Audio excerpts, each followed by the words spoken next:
All right, so today I want to do an additional tutorial from yesterday's with some more advanced concepts, specifically something called a function. So yesterday, when I went over something like print, I did say it is a function that takes an input, which can be, like we did, hello world, just like that. So you can actually write your own functions. This is something that is similar across pretty much all programming languages, and Python is no exception. So there are three different functions I want to write. One that will check if a number is even, one if it'll check if it's divisible by something, and another will return the factorial of the number. This one will be a little bit of a challenge because it involves a slightly advanced concept in programming, but I'll explain every line of that. So the first thing you want to do to create a function in Python is you do def for define, and then whatever you want to name it. So we're going to call it is even, and then open parenthesis and close parenthesis.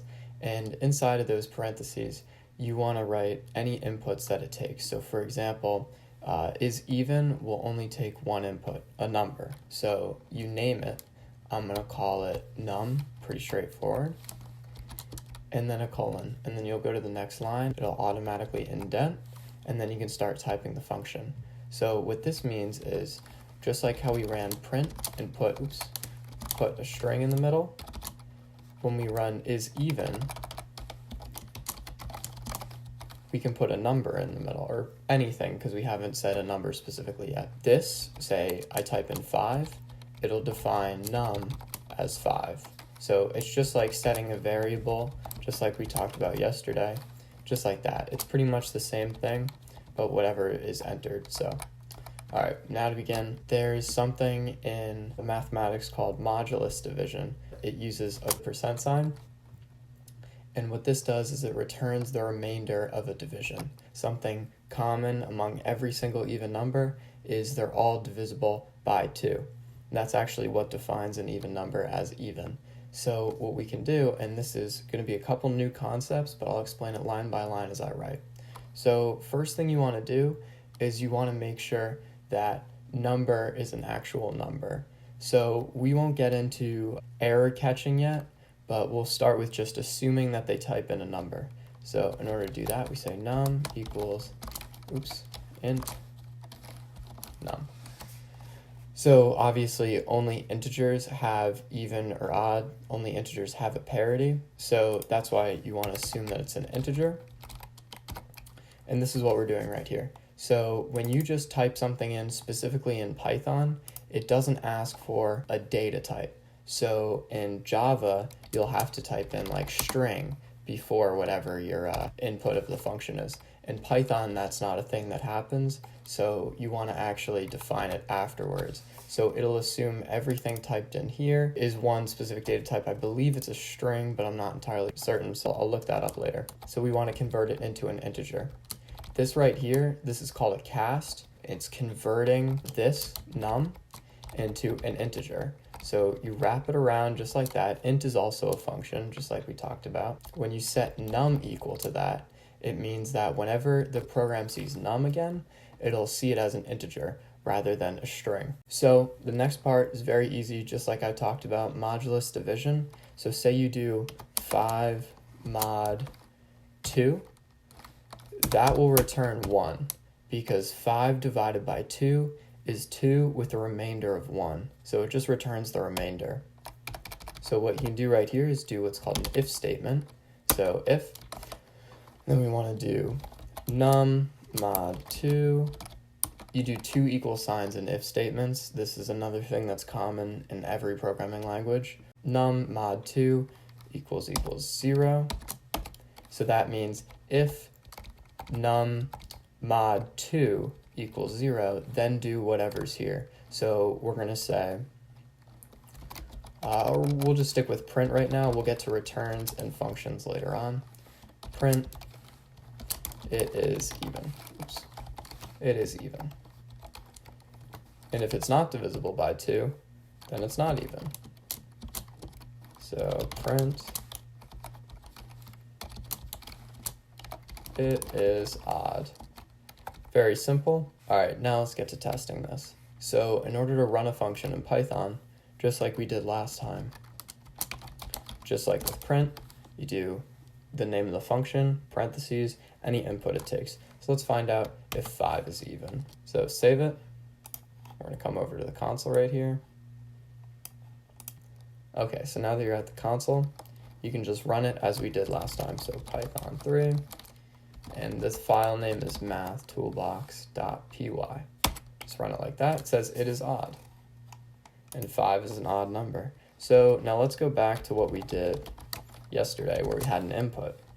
The argument you can put inside of input is a string that it'll print just like a print statement would. So in this case, we're going to put in enter a number.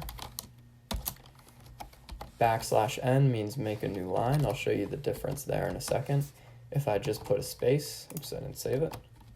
If I just put a space and I run it, you'll see it'll be after the colon, or after the space. That's after the colon. Otherwise, if I do, and this is personal preference, \n, that means next line, so it'll go on to the next line.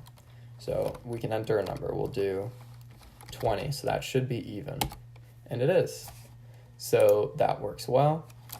We're going to comment this out. A comment in Python is used with a hash, and that means to tell the program to completely ignore this line. So that's why I have is even up here, is divisible by, that's just to separate the functions.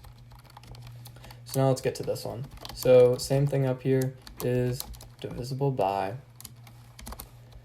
And now this one, like we talked about, it takes inputs, so this one only takes num. But this one's going to take 2 inputs because it's going to see if one number is divisible by another number. So we'll do first and second. So you separate arguments with a comma, and then we're going to have to do the same thing up here.